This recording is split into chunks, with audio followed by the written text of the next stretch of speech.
Falta 18 horas para o Halving.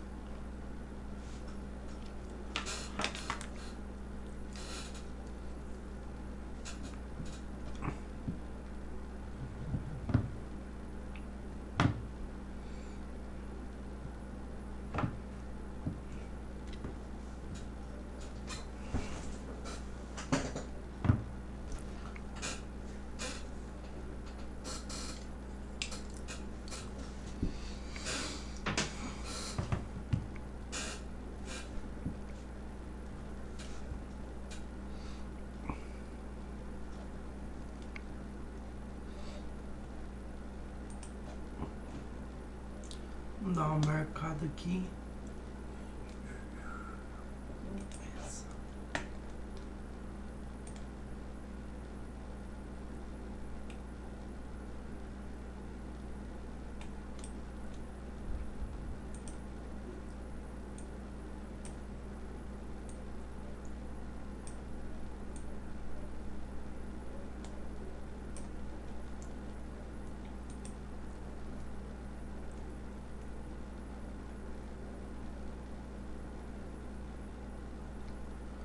Preto.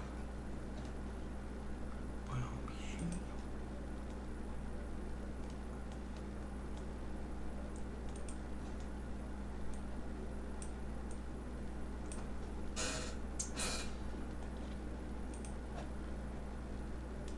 Bipartisan Bitcoin days. We were going back and forth quite a bit on Twitter Spaces, but it's been a while, so I'm glad to be back on the show. Thank you for having me on. Yeah, and that's one of my favorite aspects of Bitcoin, the fact that it's apolitical, it is bipartisan, and you're doing a lot of work to make sure that is the case, especially when it comes to the legislative side and advocacy. So, I mean, really update us. You are traveling to a lot of states, including here in Missouri, where I live, talking to state lawmakers to make sure that they're not doing something crazy like banning mining or banning self-custody. So what do people need to know right now? Yeah, for us, that's exactly right. We are going state by state as an organization to be able to advocate for the rights of Bitcoiners and Bitcoin miners to make sure that they are protected by state law. And in the absence of federal law, state law reigns supreme. So we're very excited about the work that we're doing. Last year, we were able to pass 2 bills into law after introducing legislation in 7 different states, 9 different times, 9 different pieces of policy. And this year we have, I believe, around 20 pieces of legislation. And we've done that in about 15 to roughly about 16 states right now where we have those introductions. And so we hope at the end of that, all of that, we at least double our number from last year. Last year we passed those 2 bills into law. And this year we're hoping to at least get 4 or 5 bills passed into law to be able to continue the growth and the protection for those people that want to see their rights protected here in the United States. And for me personally, that's a very, very important cause, because for a long time I think everybody thought that Americans would not be able to benefit from this technology as early and as often as some of the other places in the world might. But I'm doing everything in my power to be able to make sure that America leads on this technology. I fundamentally believe that when we as a country show leadership on any important issue, that we tend to set a trend across the entire globe. And so I'll be fighting here in America to make sure that we can continue to access this technology, we continue to buy, sell, trade Bitcoin and mine Bitcoin, run a node, all the critical functions of what it means to really be a part of the Bitcoin network. So talk to me a little bit about the experience you've had, because I would imagine that on the state level, you have a lot of lawmakers who just are not educated about this at all, and maybe have been presented some of the misinformation and some of the negative headlines. And so they probably maybe think that they're doing something to protect their constituents, but actually they're going to do something to ultimately harm them if they go against Bitcoin. So tell me about the process, because are you educating them along the way and pointing them to resources? Are you finding that actually a lot of people do understand Bitcoin? What's it like out there? Yeah, that's a really important question. We get a variety of different lawmakers with different political beliefs, and so we have to approach the situation in every state, whether they're a supermajority Republican or Democrat. It doesn't matter. At the end of the day, we want to make sure that everybody is on board with this legislation, and that's why we're extremely proud of what we did in Oklahoma this year so far, alongside the Oklahoma Bitcoiners Association.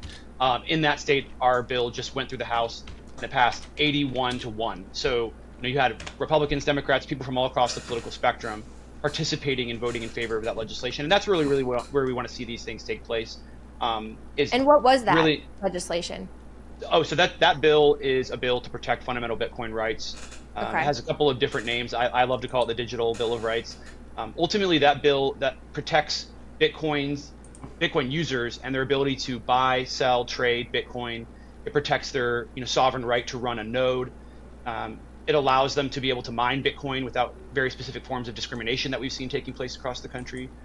These types of discrimination are used to come after Bitcoin mining because people in those communities that don't like this technology for a variety of different reasons. It could be because they, think that it's some new mysterious technology and they don't want it in their back door spying on them. Misinformation around energy usage.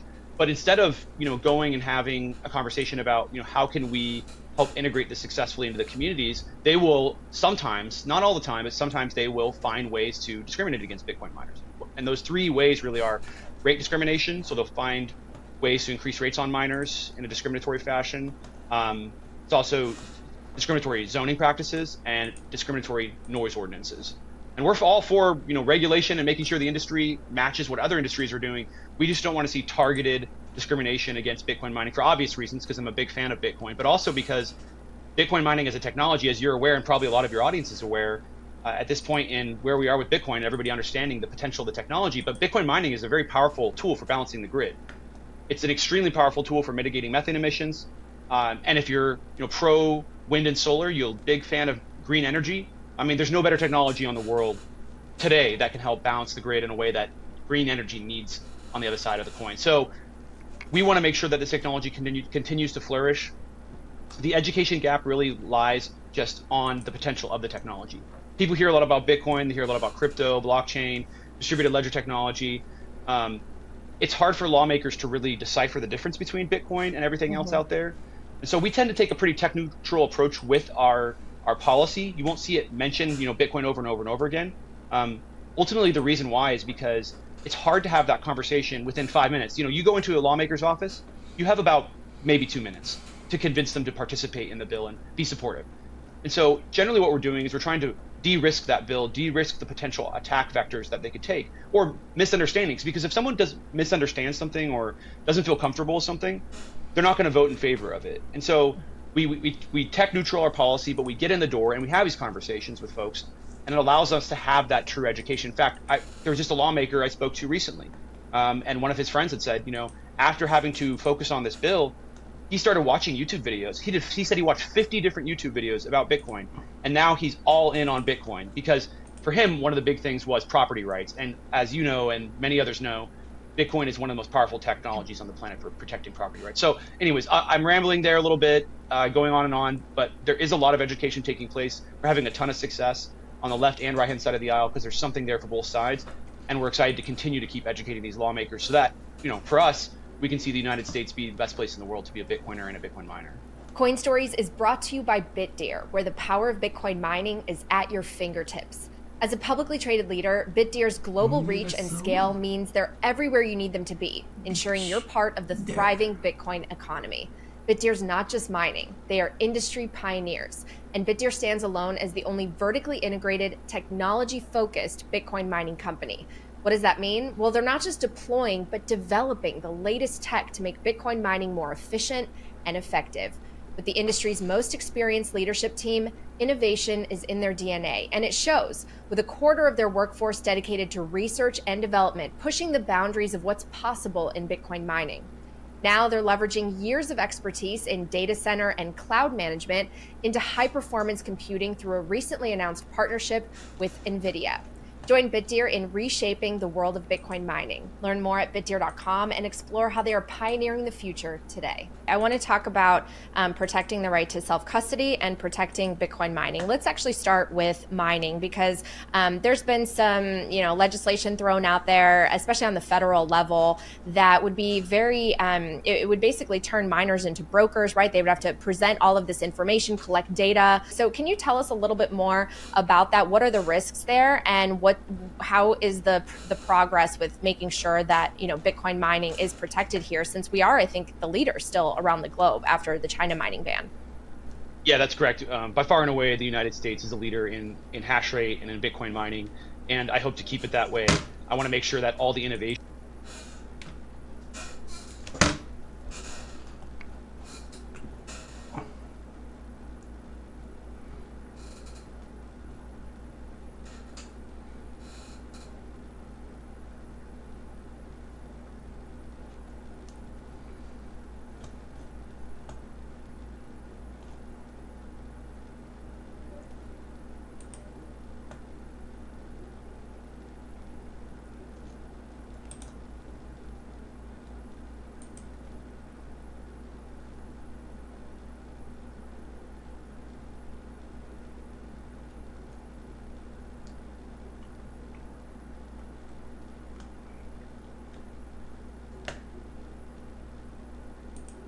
race, because you're a gun store owner, that could be because you're an abortion clinic. It really goes both ways. And so that's why for us, pushing back on this 30% tax, this idea of taxing electricity because they don't like the way you use it, that is something that we are fundamentally opposed to, and we're going to fight against tooth and nail every single time that it's brought up. With regards to self-custody, I did want to ask you about that, because how do you articulate the importance of self-custody when so many, I feel like state lawmakers think that that's such a big threat that you're able to sort of transact outside of the current financial system, and they can't monitor everything you're doing, and that means that there could be illicit activities. Like, what is the argument for self-custody? I mean, right away you said something that I thought was really important. It's like the ability to transact outside the financial system. That is no different than what people can do today with cash. People are allowed to transact. Americans have the right to transact in cash. They have the right to transact in gold and silver, and these are completely outside of the quote unquote financial system. And certainly there are people in government who probably want to get rid of these components, but oftentimes the lawmakers that we run into are extremely supportive of the ability for Americans to access what you would call like an analog version of money. In fact, there are bills in multiple states that are trying to protect the right and access to gold and silver. Some are even going a step further and trying to make sure that states buy gold and silver as an asset to hold on their balance sheet. So there's a lot of aligned incentives in some of these states. They're different. You have different incentives in different states. As an example, you go to red states, you're going to talk a lot about how you're able to self-custody your own asset, have control over your wealth. You're going to talk about how this is a protection against monetary debasement, how it removes the ability for the government to be able to have total control over your financial you have life. Different incentives in different states. So that's very, very appealing to those on the right. But on the left, there are plenty of things that folks really should and can appreciate about this technology. The number one really being that you have the ability, no matter who you are, race, gender, sexual orientation, political affiliation, you have the ability to access a digital money that nobody can discriminate against you. Nobody can prevent you from having access to it. And so that's a really important issue to progressives and people on the left. Same with the ability to have, saving, the ability to save effectively. Savers are a really big part of the Democratic message right now, and they want to make sure that people can save effectively. And so there's all sorts of issues for both sides of the aisle that make sense and make them want to adopt this technology. And we're going to continue sharing that message in red states is where we're starting, but we're migrating slowly to purple states this year. And our hope is by 2025 to have our first introduction in what someone would consider a deep blue state. We're already working on efforts that would result in that sort of outcome for us already. Do you worry that maybe in a couple of years when Bitcoin is worth, I don't even know much, and adoption has really grown, that they really will try to move to ban self-custody, and they'll want you to have it in these avenues that are very regulated and that are essentially controlled by corporations that are overseen by state actors? Or do you think it's not something that people should worry about? I think it's something we should be vigilant against. I think the odds of it stay low when we stay vigilant. But if we are not vigilant in protecting our right to access and self-custody Bitcoin, then our rights will be under threat and could be taken away from us. I mean, that's why it's really important. I've said this for years now. You were around when I first started yelling about it, but this is why it's so important to be engaged in this process. We need to be making sure that we restrict the ability for anybody that gets into government to use it in a corrupt way against the American people. Now, people know me well. I'm from Portland, Oregon, so I'm not exactly one of the people out there that's saying we want full anarchy and to take away the government completely, but we should also be making sure that no matter who comes into power over that system, that they can't use it against Bitcoiners and they can't use it against Americans who want to be able to access it. You mentioned the mining tax before. One question that I've thrown around with some guests is whether in the future they might really prohibitively tax Bitcoin, especially people who were early, who they pin as sort of the enemy because, oh my gosh, they made all this wealth and we should redistribute that to the rest of the public. Do you see that as being possible? Because we cannot afford our debt, right? And the CBO is projecting that debt to just continue. And so I'm kind of curious, will they go after very well-performing assets like this? What if they put in like a 75% tax or unrealized capital gains? Like, what do you think about that? That's always a possibility. We've seen a lot of conversations, not around, just only Bitcoin, but assets in general, that lawmakers want to see some sort of tax on unrealized gains. I've never really seen a good argument for passing a tax on unrealized gains. I think we would be better off as a country to incentivize the behavior we want than to use a stick. Like, I'm always about using the carrot whenever possible. If someone who has a large amount of Bitcoin, isn't spending it, is holding on to it, is hoarding it, we should be coming up with ways to encourage them and align their incentives with distributing that back into the economy and giving other people the ability to access Bitcoin as a technology. Not, punishing them simply because they, were early in on the technology, early in a believer. And oftentimes, some of these people that got in really early, they script and they saved, and they were able to put away enough Bitcoin to get into a great place, and they survived all the bear markets. They survived, potential small block, big block war. They made all the right decisions to get where they are today. And the idea of just taking that away from them simply because they made a bunch of correct decisions and decided to go the right direction with the technology is something that I wouldn't be supportive of, and I'd hope that most lawmakers would not be supportive of that either. Yeah, I agree. It is something I've thought about, though, because with Bitcoin being digital property and thinking about the property tax that people pay, and it's different rates in different states, right, with their homes. But I'm like, I wonder if they would do something like that. But I guess they're talking about it, so we'll see. Yeah, I mean, same thing with the tax, right? Like, you just have to be consistent in pushing back and making sure you're staying on top of these conversations. Yeah. That's going to be the most important part. And a big part of what we're doing at Satoshi Action is also, we are educating a lot of state lawmakers, but a lot of these state lawmakers will graduate. Many state lawmakers end up running for and winning congressional seats. Yes. And so it could be very much so that in the next decade, many of the lawmakers that we are educating are going to end up in Washington. And I think that's when we'll really start to see the potential of this technology unlocked, because you'll have enough people there. You'll have like a caucus of Bitcoiners, so to speak. Yeah. That's when I think we'll really start to see the technology be unlocked. In the meantime, we need to be doing everything we can to advance the technology at the state level and working with lawmakers in the federal level to make sure that nothing really bad comes down the pipe. Yeah. Well, and incentives, they are so powerful. Here in Missouri, we're a St. Louis right on the border of Illinois. In Illinois, the property tax is 2.5%. Here, it's 0.88%. So, I mean, it's crazy because you could just drive over and have to pay so much more. And it does. It makes people want to live in one place or another, and you can vote with your feet. Which states are really posing the biggest challenge for you right now? Big states, generally states where, or in the mining side of things, where mining went to first, that would mostly be Washington and New York. I would say that I don't have a full picture as to why they were have become totally opposed to Bitcoin mining, but I do know some of the reasons.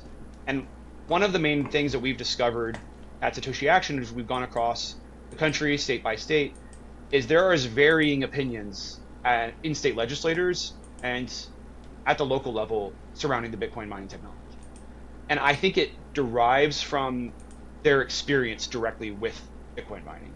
And what I mean to say is some people went really early on to some of these states like Washington and New York, where there's a ton of energy, ton of hydropower, ton of very cheap energy, and they set up shop and they didn't really know what they were doing. They were starting to build these sites which used incredible amounts of power, and there was some situation which arose where they either turned and burned and left the site, or they went bankrupt. They weren't really sure how to build that large of a site, and so they caused problems for the utilities. Those early experiences manifest today as, Bitcoin mining is bad in New York and in Washington. Yeah. There are other parts of the country where we see that happening as well, but it's usually more on a local level. We have seen some issues in Idaho as well with that same sort of posture from local utilities. And so what is really important is that over the next 2 to 3 years, we start to educate those folks and we help them understand, that this is a new technology. There's people that came along. I'm sure they weren't doing things the way that they were supposed to, because it was just it was almost like Wild Wild West, right? Still kind of is to some degree. And that's not what the rest of the industry is like. And it's certainly not what the majority of the industry is like today. Mm-hmm. It has matured quite significantly. People often think it is a red versus blue issue, but we've just generally found that it is a personal experience issue, and that these blue states, Washington and New York, although they might have some folks that don't like Bitcoin mining because of what Greenpeace has to say about it. I mean, no big fans of ours, either. But that's not really the core reason. Is not really down to the politics. It's more about the experience that they've had with these Bitcoin mining operations. So we plan to do a lot of education over the coming years to help get those states back in alignment, but they have been very, very difficult to operate in from an education perspective.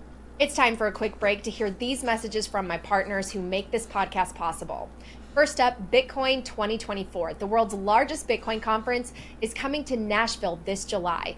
Join us for 3 amazing days of keynotes, panels, networking events, workshops, concerts, and my 3rd annual Women of Bitcoin brunch. The Bitcoin conference is actually where I launched my podcast almost 3 years ago. You never know what can happen or who you can meet here. Head to b.tc/conference and use the code HODL, HODL, for 10% off. Next up, CoinKite. CoinKite makes everything you need to safely self-custody your Bitcoin, including the Cold Card wallet, the cold storage device I use for safekeeping my Bitcoin. You can verify the source code, it's ultra secure, and it's easy to use even if you're a beginner. Head to their site in my show notes and get a 5% discount with promo code CoinStories. And finally, the why of Bitcoin is easy to grasp, but the how can be so confusing. The Bitcoin Way is your professional Bitcoin IT and security team that offers personalized one-on-one support to guide you through cold storage, setting up a node, inheritance planning, privacy best practices, and more. Don't take my word for it. Take 82-year-old customer Bill's. Give the Bitcoin Way a try. You will be well on your way to owning and protecting the greatest money ever discovered. Set up your free 30-minute consultation with the Bitcoin Way today. All right, back to the show. Well, I feel like you've always done a really good job making the progressive case for Bitcoin for people out there who are on that side of the spectrum and are saying, no, this is bad. First of all, why do you think there tends to be more conservative favoring the technology as opposed to progressives, and can you make that case for the blue side? Yes, I'm really glad you asked this question. This is a really important conversation to have because many people assume that because the adoption level or the depth of knowledge within the conservative ranks, maybe libertarian ranks, means that this technology is more so a technology for the right than it is for the left. And that's a really, in my opinion, I think that is a mistake to believe that. I have 2 big reasons why I believe that you have seen a significant amount of adoption take place within red states, as well as with conservatives and libertarians. The number one really being that when this technology first got started, I mean, the vast majority of people that were paying attention to it were libertarians. And people, I would say libertarian slightly to the right.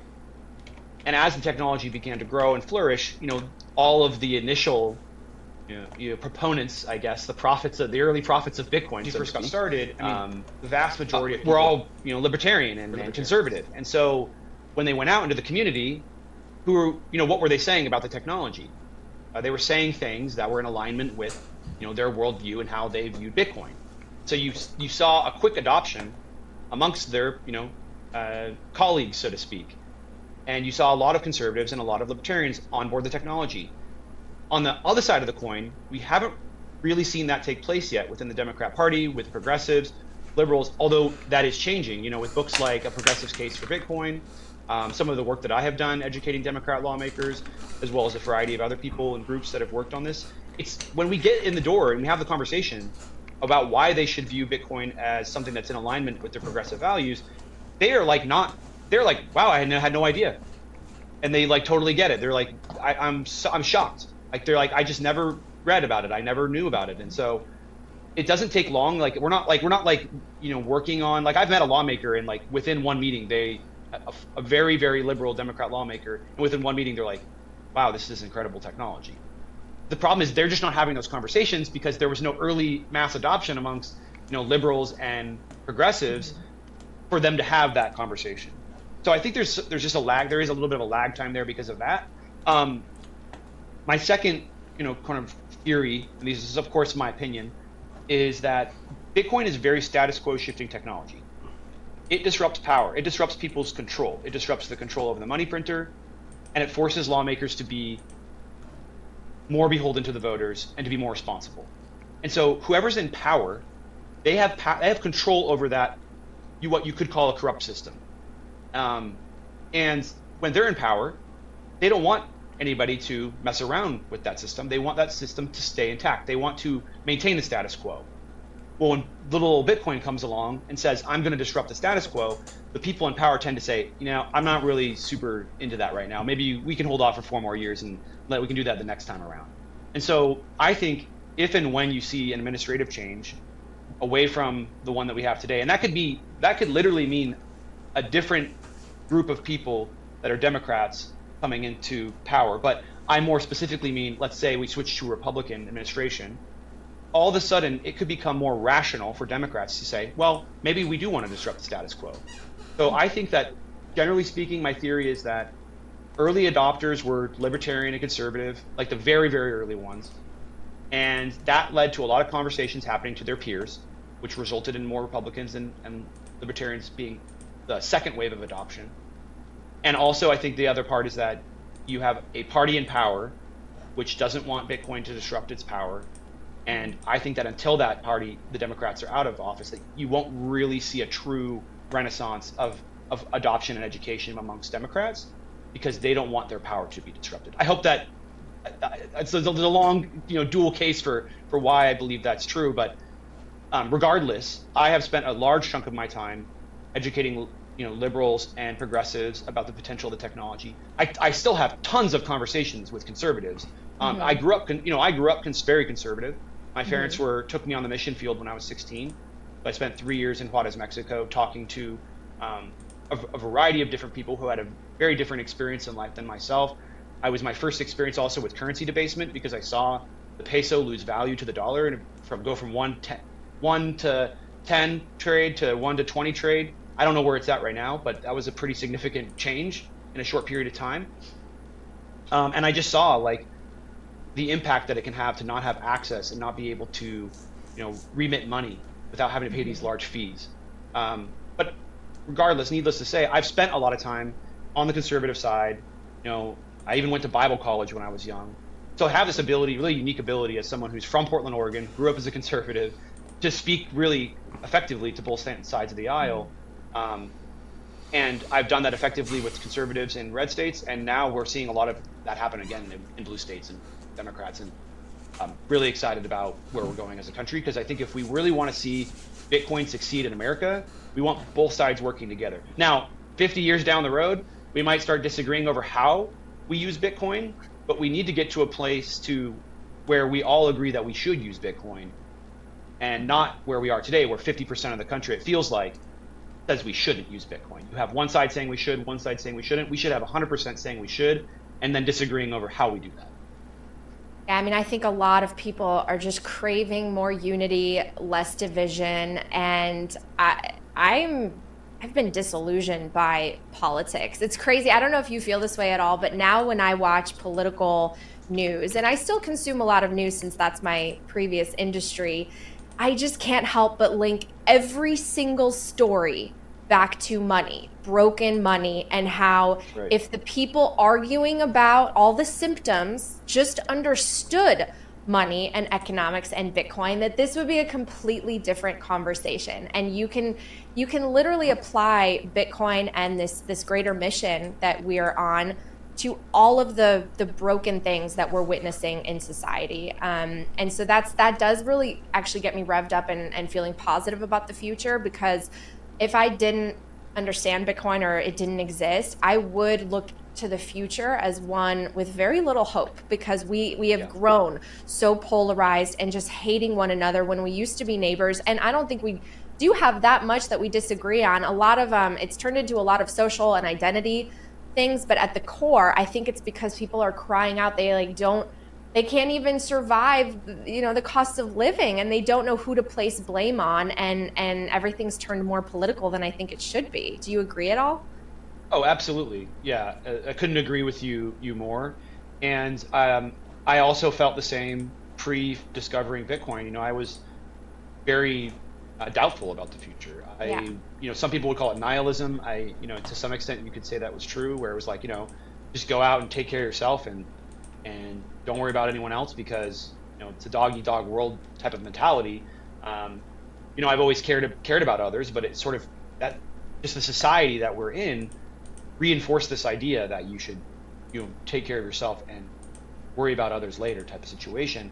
For the first time ever, we have Bitcoin, which seems to magically align incentives and allow people to work across party lines and ideologies to be able to move the country forward. It gives myself and others hope for the future. I mean, the biggest thing I realized was once I interacted with Bitcoin for the first time, and I started to really understand its potential of what it could accomplish by helping to solve and maybe reduce the amount of division in the country, as well as help some of these downstream problems once that you mentioned. But as soon as I came into interaction with that technology and realized these things, all of a sudden I became very hopeful about the future, and all of a sudden I became very motivated to act on Bitcoin to be able to impact the world.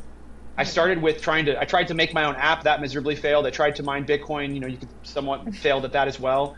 Did it in my basement for a while. I was going to go big, and then the market crashed, and I was like, okay, well, I got lucky there, so I'll stay out of Bitcoin mining for a little while. But when I was working on Bitcoin mining, I was teaching myself how to do electrical work. I was teaching myself how to deal with sound, how to deal with the heat flows. I built like this custom box to like help with heat flow out of my garage. I'd never been so motivated to build something. And even though I never went on to continue mining Bitcoin, I reflected internally and realized that, wow, the impact that this is having on me, I bet it's having the same impact on other people, this technology. And that's why, we work so hard at Satoshi Action to protect Bitcoin, because I actually want to protect the ability for us to interact with Bitcoin, right, because it has a magical and very positive impact on people when they interact with it. Okay, so as far as state lawmakers go and the people that you interact with, I would imagine there are thousands of people across the country, right, in these positions.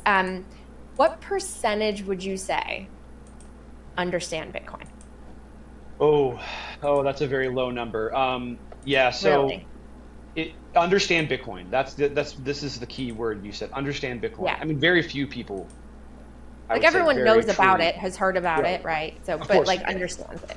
If you said who's heard of Bitcoin in this room, everybody's going to raise their hand. That's one of the magical things about the technology too, is we see that everybody has learned about it, even though there's no marketing team, there's no CEO. Everyone has experienced this technology to some degree or another. Actually understands it is, the number is very, very low. But that doesn't mean that they don't understand some parts of it. And that's the really important part. Understanding the whole thing, difficult. Understanding enough or parts of it to see that it's in alignment with the things that they want to accomplish or the direction that they see the world going, that's much, much higher. As an example, going back to the conversation we had just a little bit ago about the senator, the lawmaker who started watching a bunch of YouTube videos and began to understand Bitcoin. He initially liked working with us because he understood that Bitcoin and our bill was about property rights. It was about protecting property rights. And he was a very big, property rights maxi, so to speak. That's his big platform. Yeah. And so he starts to study, Bitcoin and starts to look at Bitcoin because he just values that one thing. He didn't understand the whole thing, but he understood that. But now it's led to down the road where he is saying that he's like, this is the thing that's going to fix all of our problems.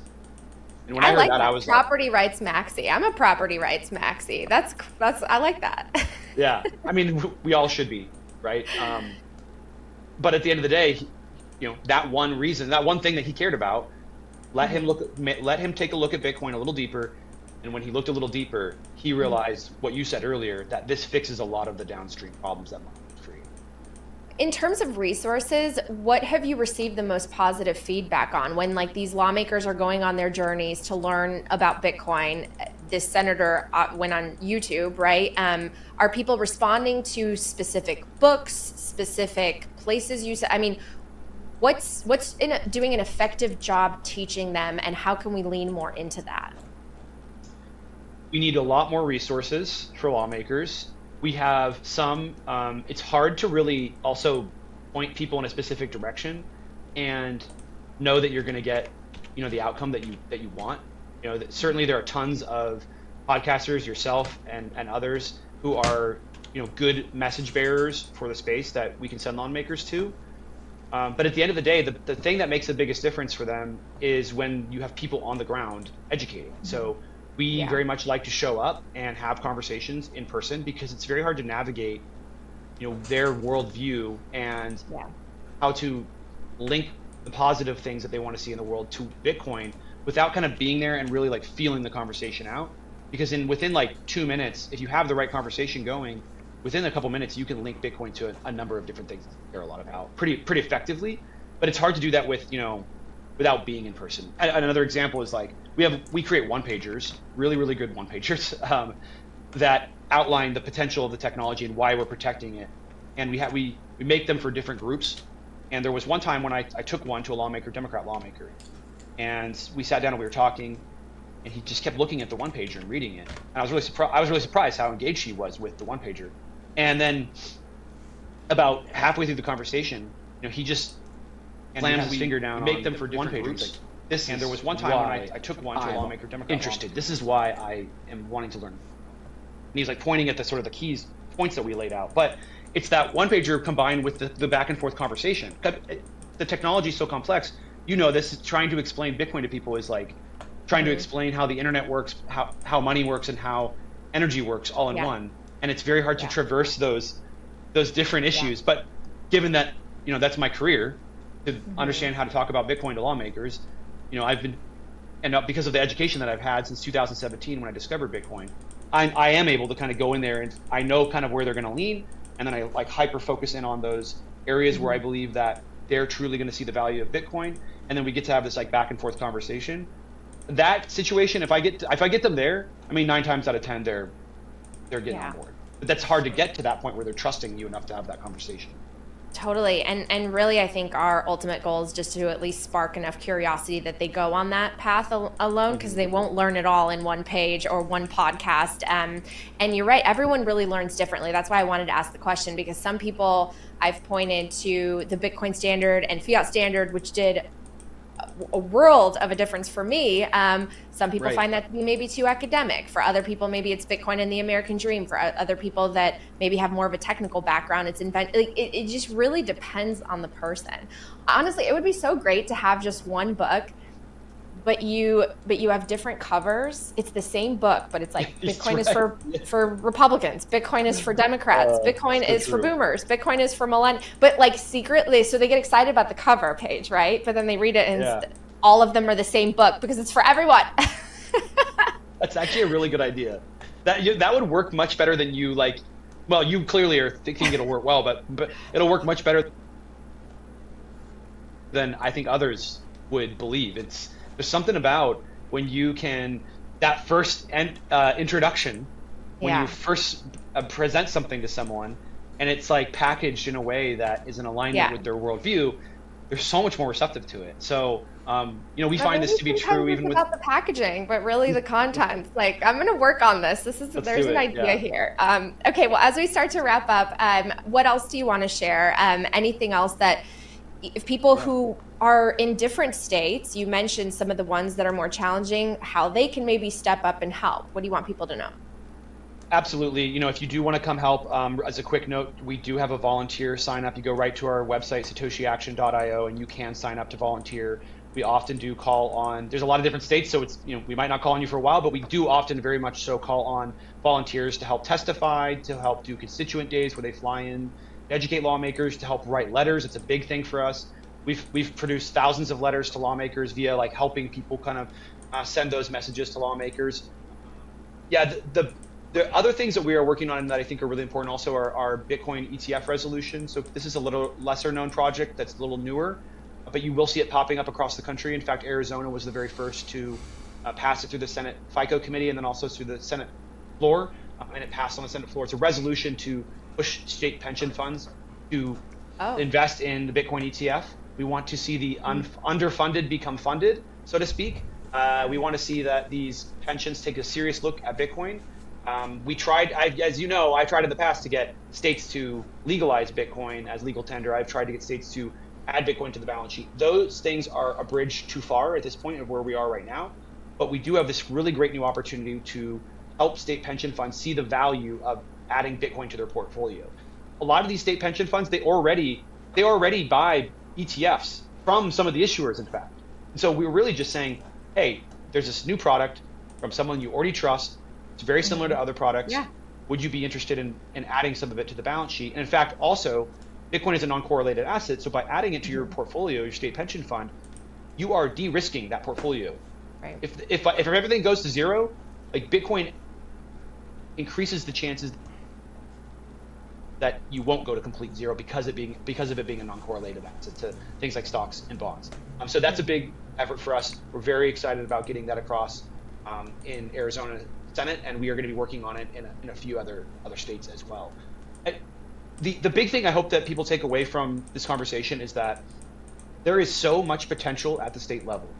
A lot of people allocate time, energy, resources to Washington, D.C. Bless their heart for going and putting in the time. It's not a fun game oftentimes in Washington, D.C. It's the slog. It can take over a decade to get anything done. And so I celebrate the people that do spend their time and energy and resources there. But I really hope to educate people on the potential benefits of going to the states, because we can start winning today for Bitcoin. We can pass energy policy, which the vast majority of energy policy takes place at the state level through the public utility commissions, through the public service commissions. For the listeners that don't care to know who their regulators are, those are the people that regulate all the energy in your state. And the feds don't have anything to do with it. So they set the energy prices for you. They're the ones that help to manage the grid. And all of that's happening at the state level. Same thing with the state pension funds. The state pension funds, all at the state level, $5.5 trillion sit in state pension funds. And we can help those folks that are holding on to those pension funds that are underfunded add a new asset in Bitcoin to be able to help them get to a better position.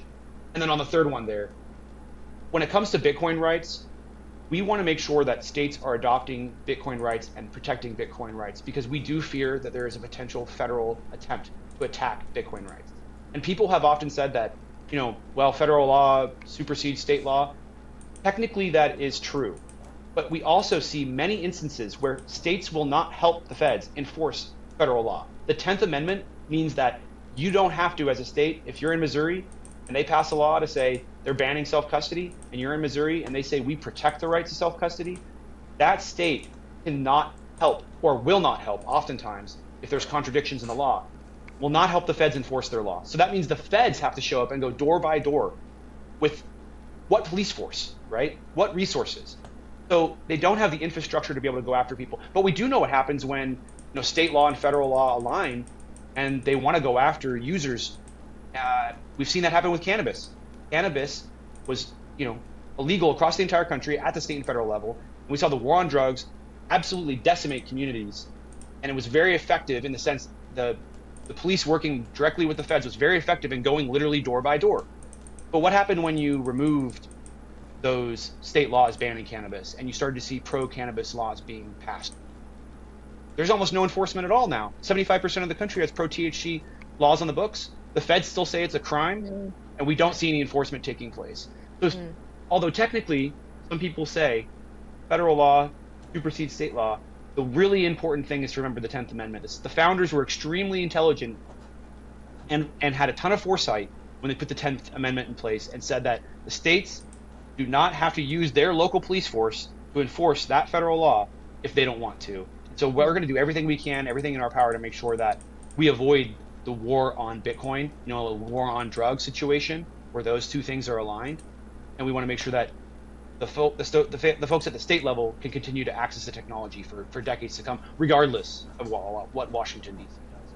And for us, that's a really important mission, and it's something that we're going to keep fighting for until maybe we do see eventually the federal government align itself with what we're doing at the states. It's interesting to think that there might soon be Bitcoin sanctuary states. We want this to be a Bitcoin sanctuary country, but fascinating. Yeah. And I can't imagine running a pension fund right now and not seeing Bitcoin's performance over the last 10 years and not thinking, oh my gosh, this is the greatest asymmetric opportunity we have to allocate to this. Dennis Porter, it's been a great pleasure. I will link Satoshi Action Fund in the show notes, and thanks so much for joining me. Absolutely, Natalie. Thank you so much for having me on.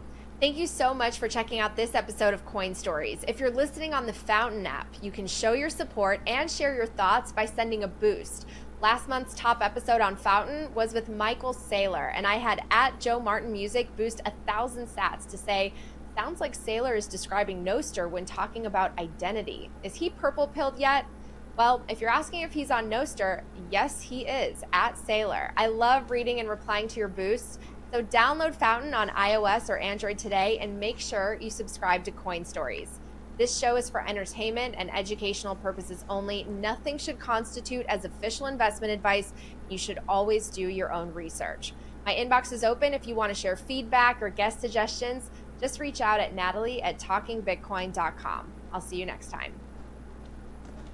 Da hora esse podcast, hein?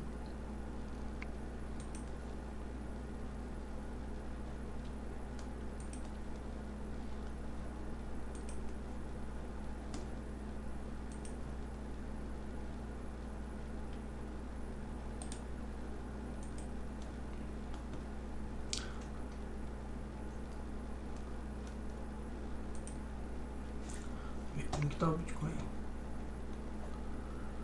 Paparapá.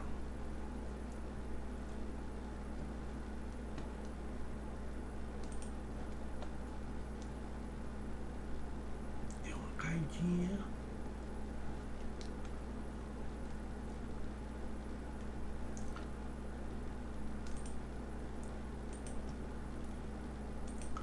Agora o Ethereum. Ethereum.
Pedalando e jogando. Cara,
extent this country is actually exceptional.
About November of 2034. How many people know what happened in November of 2034? In November of 2034, 99% of all the Bitcoin will have been mined, and the last 1% comes out over the next 100 years. So for all practical purposes, the stock to flow ratio of Bitcoin is infinity in 2034. It becomes noise. At the beginning of the gold rush, no bank could custody Bitcoin, no institutional investor could buy Bitcoin, no Wall Street trading firm. When those spot ETFs were approved, that created a fire or an avalanche. The genie's out of the bottle. It doesn't matter who's elected president next. It doesn't matter who's the next head of the SEC. No politician's opinion, no banker opinion, no regulator opinion matters after that date. That kicked off the gold rush. We're in the Bitcoin.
Of empires topple because they did not embrace a new technology.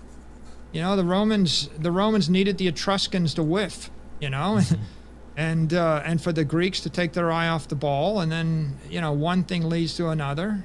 And when you get enough power, you start to become more closed-minded. Right? If you have enough money and enough power, you don't need to learn anything new.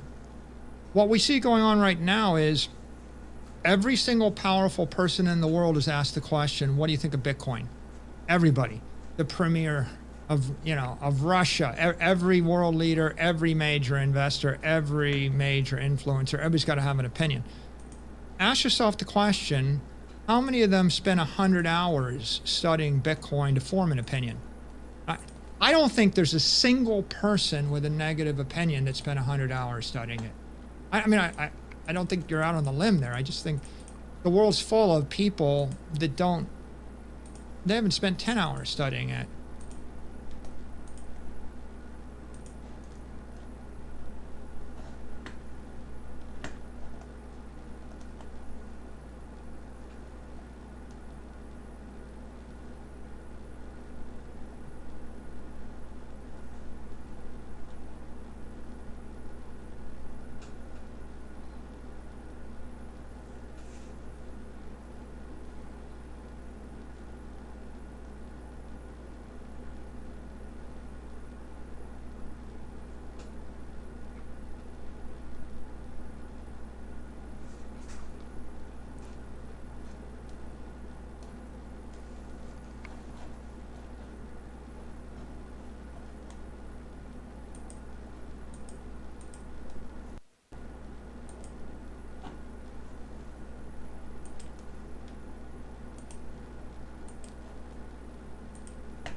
Vamos no banheiro.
16 horas, hein?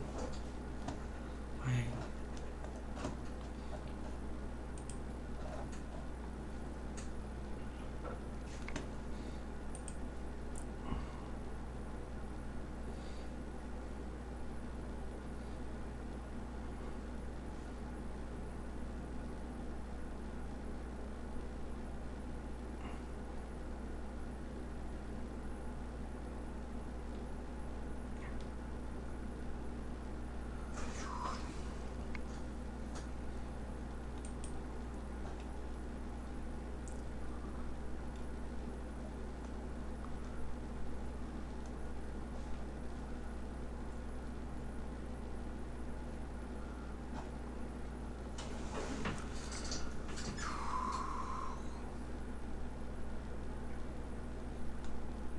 Mickey.